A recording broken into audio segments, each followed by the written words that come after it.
Mardi 14 mai, vous êtes sur RTI 1. Bienvenue à tous dans le 20h. En voici les titres. Ramadan 2019, le chef de l'État apporte son appui à la communauté musulmane ivoirienne. Le don reçu par le Conseil supérieur des imams en Côte d'Ivoire ce matin va permettre à de nombreuses familles de vivre ce mois de pénitence et de partage dans de bien meilleures conditions. Rencontre mondiale sur le travail des enfants en Côte d'Ivoire. L'ouverture officielle de cette deuxième réunion de l'Alliance 8.7 a été présidée par la première dame de Côte d'Ivoire, Dominique Ouattara, présidente du Comité national de surveillance des actions de lutte contre la traite, l'exploitation et le travail des enfants.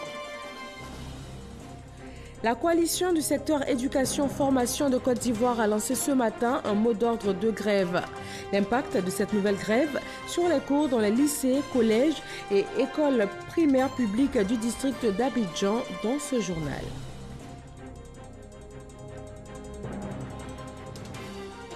Et puis dans le domaine risicole, la mécanisation est en marche. L'aménagement hydro-risicole de Guiguidou dans la sous-préfecture de Divo couvre 443 hectares. Et c'est aujourd'hui un exemple de mécanisation. Un projet pour encourager les jeunes à s'intéresser à la terre et surtout à apporter des solutions au déficit du marché local. Merci de suivre RTI 1. Bonsoir à tous. Le Conseil supérieur des imams en Côte d'Ivoire a reçu ce matin un don du chef de l'État afin de soutenir la communauté musulmane dans ce mois de Ramadan, mois de partage et de solidarité. Parga se reconnaît. 345,2 tonnes de sucre et 339 tonnes de riz pour la communauté musulmane sur l'ensemble du territoire national, dont 68,3 tonnes de sucre et 66,1 tonnes de riz pour les mosquées du district autonome d'Abidjan, les structures islamiques et associations, et une enveloppe de 1 500 000 francs CFA. C'est le don du président de la République, Alassane Ouattara, aux imams et aux fidèles musulmans de Côte d'Ivoire, qui vise à soutenir la communauté musulmane pendant ce mois de jeûne de Ramadan. Il a été officiellement remis au responsable du Conseil supérieur des imams en Côte d'Ivoire, COSIM, par le conseiller spécial du président de la République chargé des cultes représentant le chef de l'État à cette cérémonie. Kone Drissa, profitant de l'occasion, a invité imams, guides religieux, prédicateurs et fidèles musulmans à multiplier prières et adorations pour la paix, la stabilité et le développement de la Côte d'Ivoire. Le message du représentant du président de la République, bien approuvé par les imams, qui ont tenu à traduire tous leurs remerciements et toute leur gratitude. Ce que le président a fait pour la communauté musulmane à l'occasion de ce mois béni, mois de Ramadan, c'est devenu une tradition. Tout le monde est content et tout le monde prie pour le président, prie pour le pays, prie pour les Ivoiriens, afin que les Ivoiriens s'entendent, afin que les Ivoiriens vivent dans la paix, dans la fraternité, dans la cohésion entre eux-mêmes. Prière pour le président de la République, Alassane Ouattara, et pour son gouvernement. Prière pour les filles et fils de la Côte d'Ivoire. Louanges, invocations et bénédictions. Des temps forts qui ont également meublé cette cérémonie de remise officielle du don du chef de l'État à la communauté musulmane.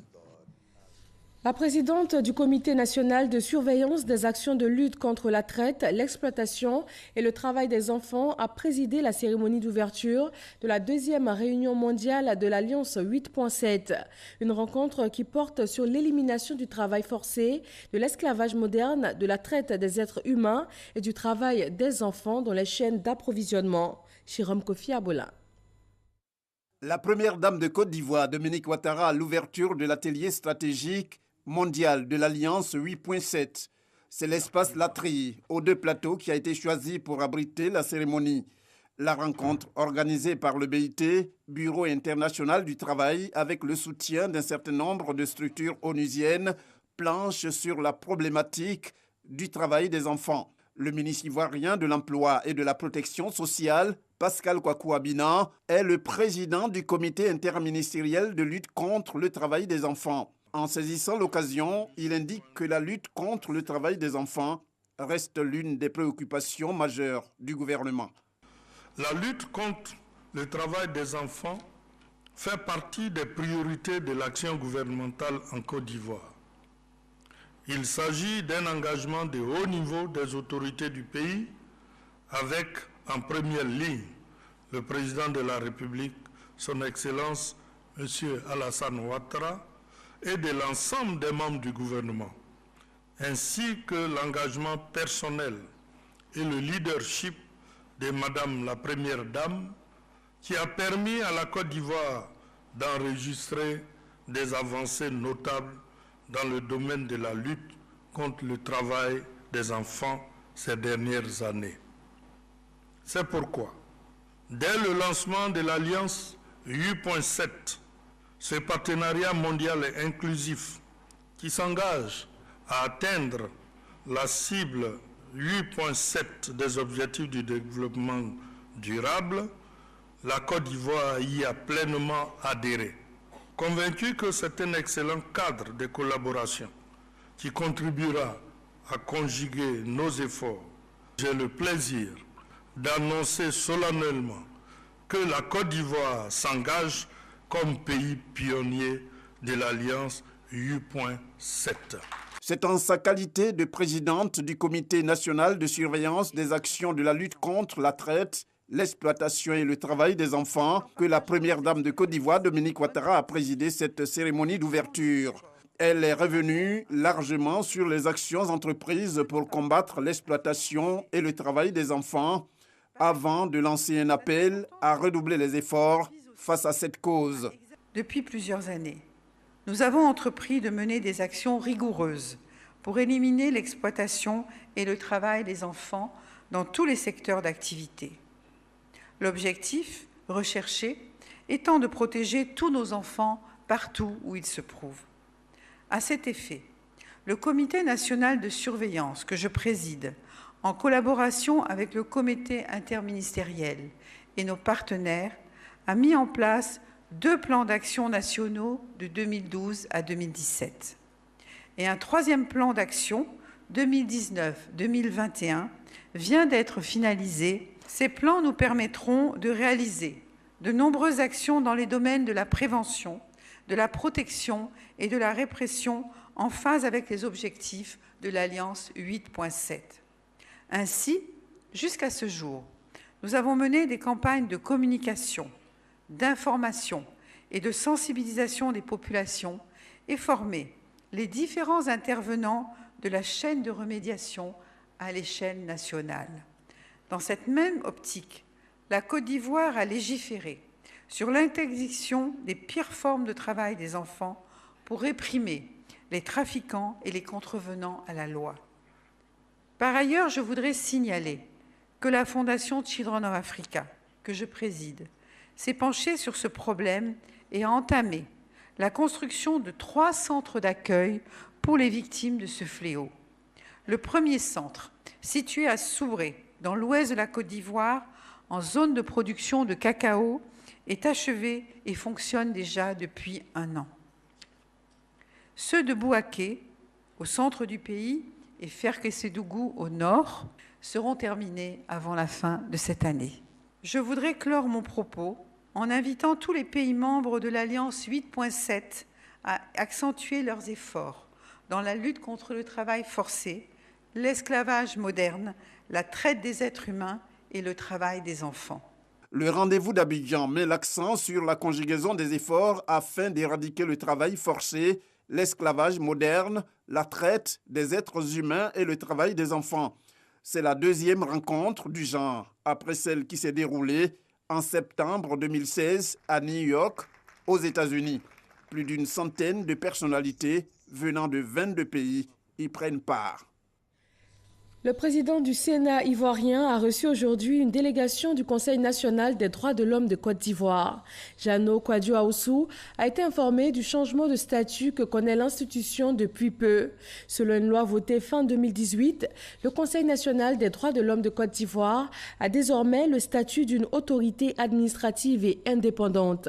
Les 2 parties ont échangé sur un cadre de collaboration pour la promotion et la protection des droits de l'homme en Côte d'Ivoire. Et on s'intéresse maintenant à l'éducation nationale. Un mot d'ordre de grève a été lancé ce mardi par la coalition du secteur éducation-formation. A-t-il été suivi dans les établissements publics du district d'Abidjan? Le constat avec notre équipe de reporters Jean-Marc Djadji et Franck Quadio. Lycée moderne de Trècheville, ce mardi matin, ambiance des jours ordinaires, professeurs et élèves sont en activité. Dans cette classe de terminale D, les élèves suivent avec attention le cours de sciences. Ce sont les préparatifs de leurs devoirs de fin du trimestre. Objectif pour ces élèves, rester concentrés pour les examens de fin d'année. Ici, on fait les cours normalement, tout se passe bien. Alors même, nous sommes en train de faire des cours des ET. Ce matin, dès l'entame, nous avons débuté les cours. Voilà, nous sommes présentement à la phase des préparatifs de l'examen de fin d'année. Marcory, autre commune, lycée municipal, atmosphère studieuse. Les élèves présents à la bibliothèque dans cette autre salle, le proviseur est en pleine séance de travail avec ses professeurs pour le suivi du programme pédagogique. Comme vous le constatez vous-même, ce matin, tous mes enseignants qui étaient programmés pour faire les cours sont présents. Les élèves aussi sont présents. Tout se passe normalement. On a fini la séance de travail. Tous les professeurs sont en train de préparer leurs cours. Il y a des évaluations, les devoirs et les interros qui sont programmés. On vient de les tirer, on vient de les mettre à la disposition des profs. Donc tout à l'heure, là, chacun va aller en classe pour faire ces évaluations-là. 14h cet après-midi, dans la commune du Plateau, à l'EPP à Mondabi, des instituteurs bien visibles encadrant les élèves. Cet après-midi, les élèves sont là et chez nous, les cours sont effectifs. Il n'y a pas de grève. Sachez que l'appel de la COSEFSI n'a pas été suivi chez nous. Même constat à l'EPP Cité des Arts dans la commune de Cocody. Ici, les cours se déroulent normalement. C'est le constat dans tous les établissements visités par l'équipe de reportage cette journée. Pendant ce temps, les discussions sont en cours entre le ministère de l'Éducation nationale et les syndicalistes pour aplanir point de vue, revendications et actions pour la bonne marche de l'école ivoirienne. À Boaké, dans la région de Gbeke, non plus cet appel à la grève n'a eu d'incident sur le déroulement habituel des cours. Chefs d'établissement, enseignants, écoliers, élèves, tous ont répondu présents ce mardi. À présent, un communiqué du ministère de l'Éducation nationale, de l'enseignement technique et de la formation professionnelle. Le 5 avril 2019, Monsieur le Premier ministre, ministre du Budget et du portefeuille de l'État, chef du gouvernement, recevant tous les syndicats du secteur éducation-formation, avait défini un cadre de discussion des points de revendication en vue de l'apaisement du climat social dans les établissements scolaires et universitaires.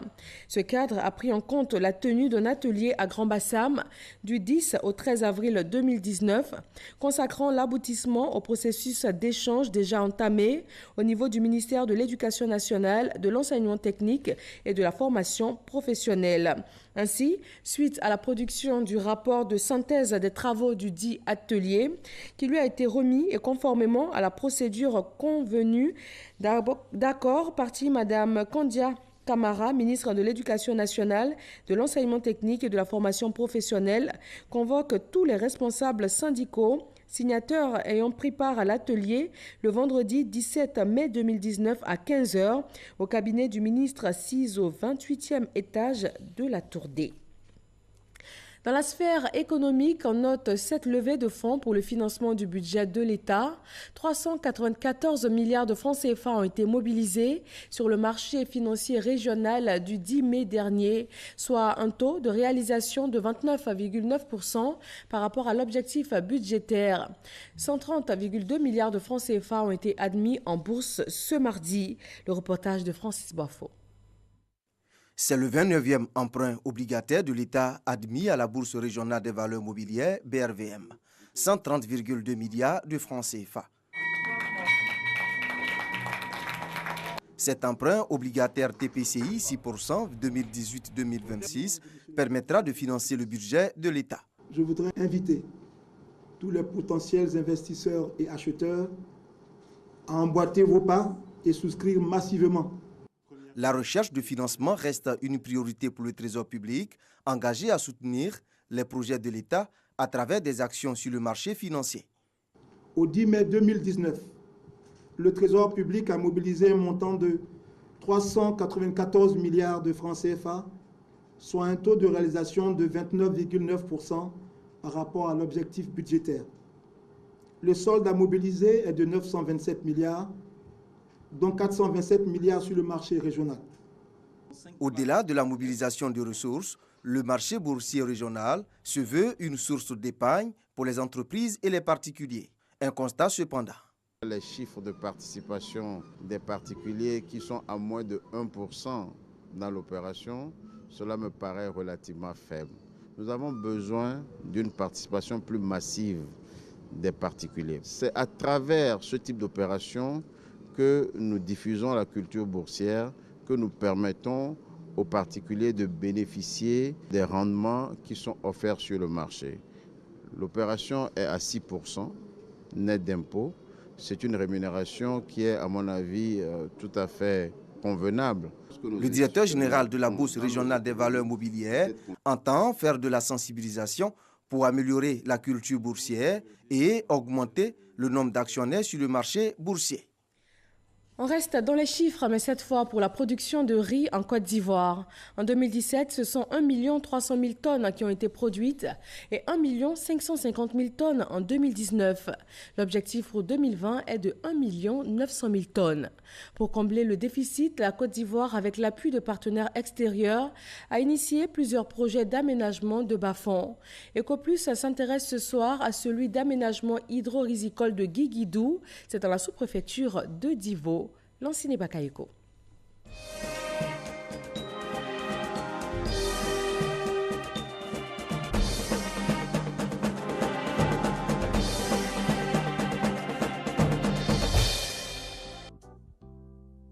Nous sommes sur l'un des 3 secteurs aménagés en casier risicole au niveau du site hydro-agricole de Guiguidou. Ces femmes répiquent à la main de jeunes plants de riz sur cette parcelle. Dans ce carré, elles sont 8, mais le travail n'est pas de tout repos. Répiquer à la main, c'est fatigant. Pourquoi? La terre est argileuse. Donc, on finit toute la journée sur ça. Ici, des experts chinois ont appris aux paysans à maîtriser les nouvelles techniques culturelles du riz. Benjamin Semporé a intégré le projet en 2010. Aujourd'hui, il fait beaucoup plus dans l'encadrement.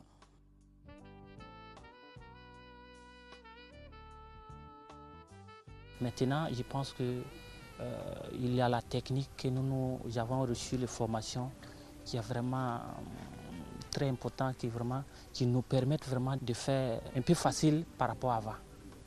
2 barrages, dont celui-ci arrosent les 3 secteurs d'une superficie totale de 443 hectares. Les Chinois déployés en ce moment à Guiguidou ont élargi les variétés de riz, dont celles à rendement élevé, celles de haute qualité et celles de spécialité. Aujourd'hui est un grand jour dans la région. Dans le cadre du 10e projet de coopération agricole sino-ivoirienne, les riziculteurs ivoiriens reçoivent de nouveaux matériels agricoles.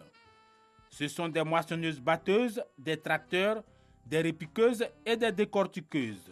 Valeur 130 millions de francs CFA. Cette coopération va encore continuer et nous allons encore élargir les champs de coopération et trouver encore de nouvelles modèles de coopération dans ce secteur pour aider la Côte d'Ivoire à réaliser l'autosuffisance en riz. Avec ses répiqueuses, Mamadou Sissé arrive à lui tout seul à entretenir par jour 2 à 3 carrés. Bon, ça, quand la machine est venue, vraiment, ça nous a facilité le travail. On prenait les femmes pour répliquer à 25 000, 30 000. Mais maintenant, avec 3 licences, vraiment, on voit qu'on peut finir un casier. Vraiment, la machine est très bonne. Après des essais, plusieurs variétés de riz mieux adaptées à l'environnement vont être expérimentées. Mais pour que le nouveau projet de mécanisation aboutisse, il va falloir changer de modèle économique. On va amener les jeunes à créer des petites structures qu'on va équiper dans un premier temps. La période du labour est arrivée chez moi. Donc je lui fais appel, on fait un contrat, il fait le labour. Et je ne peux pas le payer maintenant, je le paye à la récolte.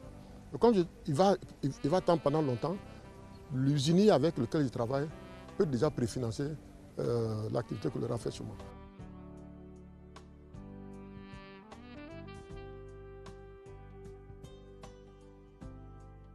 Les techniciens ivoiriens ne sont pas en reste.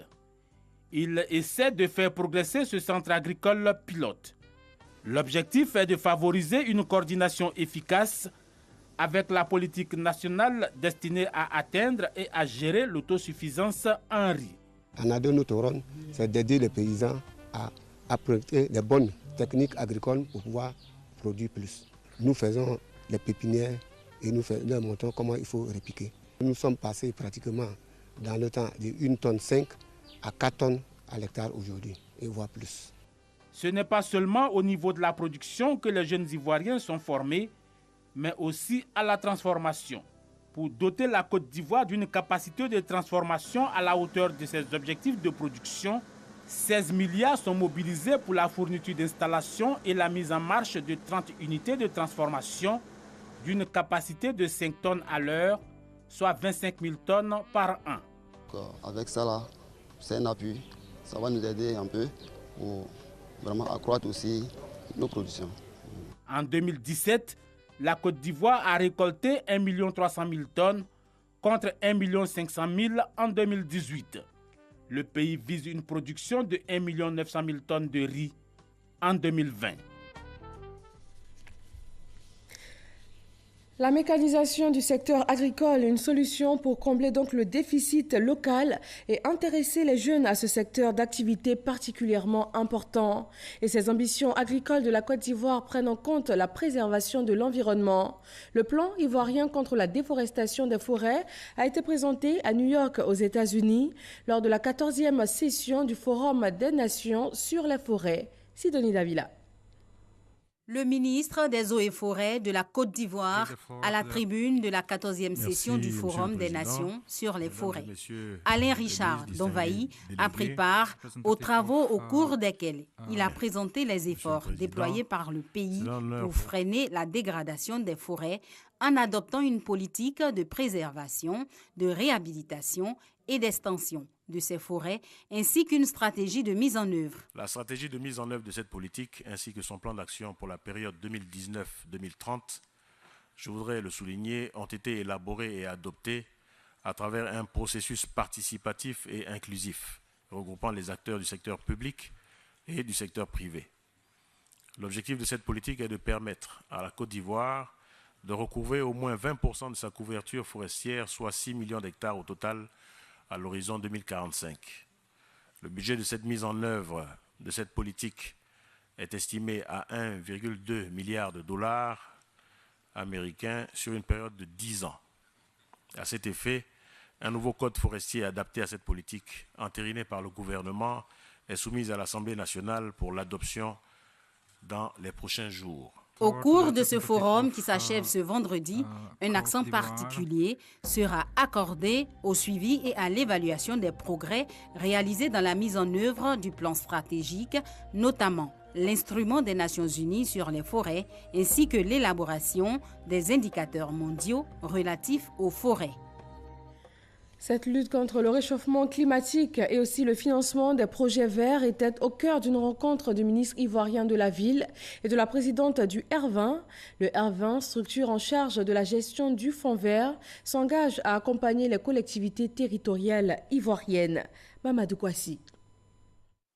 Selon les Nations Unies, plus de la moitié de la population mondiale vit en zone urbaine.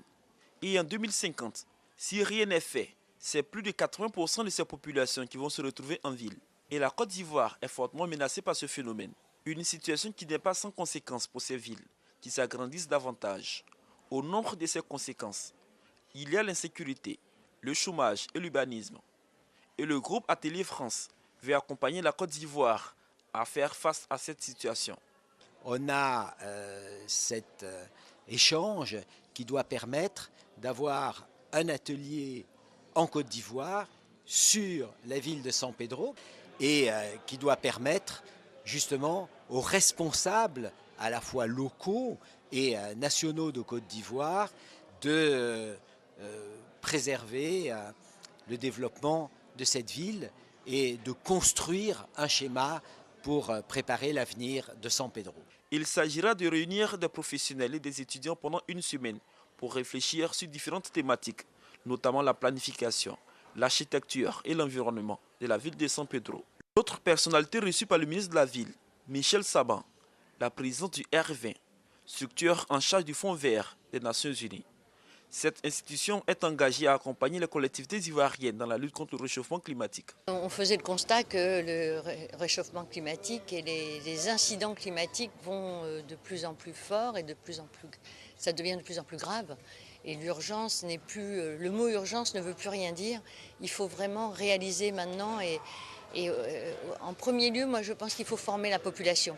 Et moi, je suis prête à aider au niveau de la Commission européenne, voire même des commissions internationales. Le prochain sommet France-Afrique a occupé une place importante lors de ces différents échanges. Cette rencontre internationale va porter sur les villes durables. La Côte d'Ivoire, qui se veut leader dans ce domaine, voudrait pouvoir avoir tous les éléments, fédérer autour d'elle les éléments avec les autres pays, afin de faire porter la voix et de montrer l'importance de la ville dans le contexte africain actuel. Avec ses différents partenaires au développement local, le ministre de la Ville, François-Albert Amicha, a également évoqué le séminaire international sur la formulation de la politique nationale de la ville, une rencontre prévue à Abidjan du 12 au 15 juin prochain.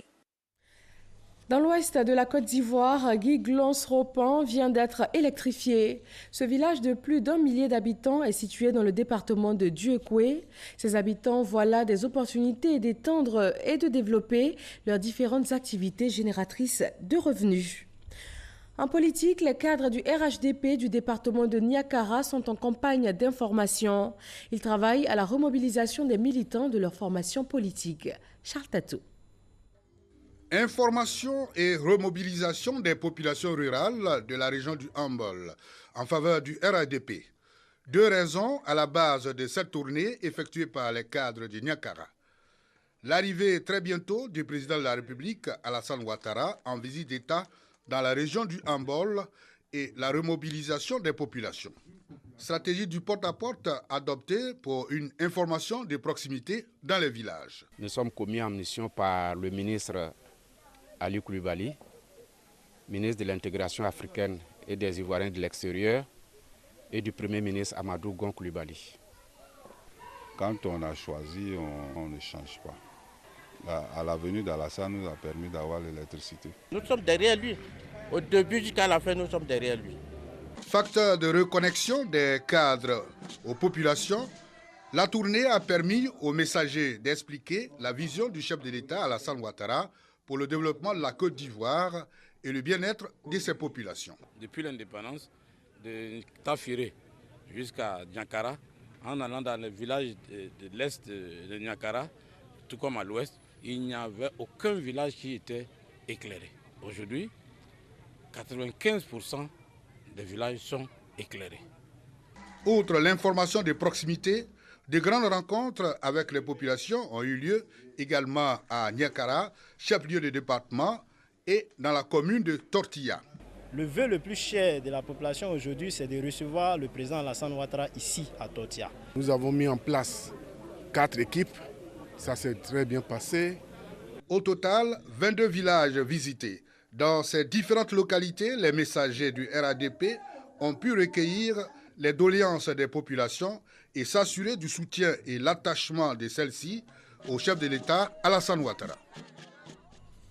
Des artistes, chanteurs, musiciens et comédiens se sont retrouvés ce mardi devant les locaux du Burida, le bureau ivoirien du droit d'auteur, pour demander le départ de la directrice générale dont ils contestent la gestion.